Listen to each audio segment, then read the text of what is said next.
ঈদযাত্রার দ্বিতীয় দিনে দেশের মহাসড়কগুলোতে বেড়েছে যানবাহনের চাপ, তবে যান চলাচলে রয়েছে স্বাভাবিক গতি।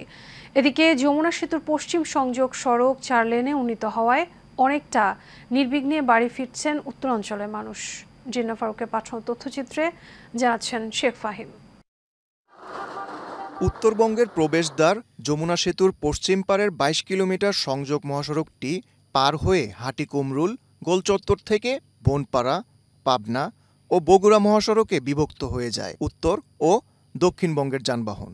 ঈদ মৌসুমে এ মহাসড়কে প্রতিদিন প্রায় ৪৫ থেকে ৫০ হাজার যানবাহন চলাফেরা করে।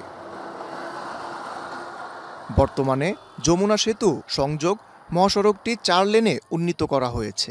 বিভিন্ন পয়েন্টে খুলে দেওয়া হয়েছে আন্ডারপাস, ওভারপাস ও ফ্লাইওভার। ফলে মহাসড়কের সংশ্লিষ্টরা জানান, এবছর এই মহাসড়ক ব্যবহার করে উত্তর ও দক্ষিণাঞ্চলের ঈদযাত্রা হচ্ছে অনেকটাই স্বস্তির। অনেক সময় মালবাহী গাড়ি ডাইনে থাকে, পরিবহন বাম দিকে চলে যেতে পারবে, সেই ক্ষেত্রে 80% যানজট কমে যাবে। যমুনা সেতু পশ্চিমে আগে অনেক বিকট জাম হতো, এখন তো 4 লাইন হওয়াতে অনেক সুবিধা হয়েছে। গাবতলী থেকে শিয়াং রোড লাগতে আগে লাগতে হচ্ছে 4 ঘন্টা, 3.5 ঘন্টা, এখন 2.5 ঘন্টা থেকে আমরা চলে আসতেছি ইনশাল্লাহ। 4 লেন হওয়ার কারণে এক পাশের গাড়ি আরেক পাশে যায় না, যার ফলে যানজট হয় না, যার ফলে স্বাচ্ছন্দ্যে বাড়িতে আসা যায় অল্প সময়ের ভিতরে। আজকে আসলাম, কোনো যানজট ছিল না, খুব ভালো এসেছে। আর মহাসড়ক নতুন হয়েছে, অনেক নতুন রাস্তা হয়েছে, যার কারণে খুব আরামে আসা যাচ্ছে।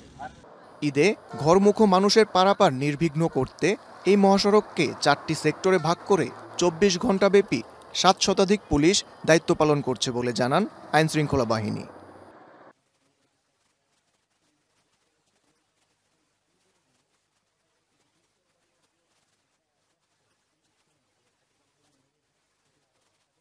যানজট প্রবণ এবং দুর্ঘটনা প্রবণ এলাকা ছিল, এগুলো আমরা চিহ্নিত করেছি এবং এগুলোতে আমাদের টহল টিম বাড়ানো হয়েছে এবং আমরা আশা করতেছি আমরা আগামী 2-1 দিনের মধ্যে আমরা ফিক্সড ওখানে টিম দিতে পারবো, পুলিশের টিম।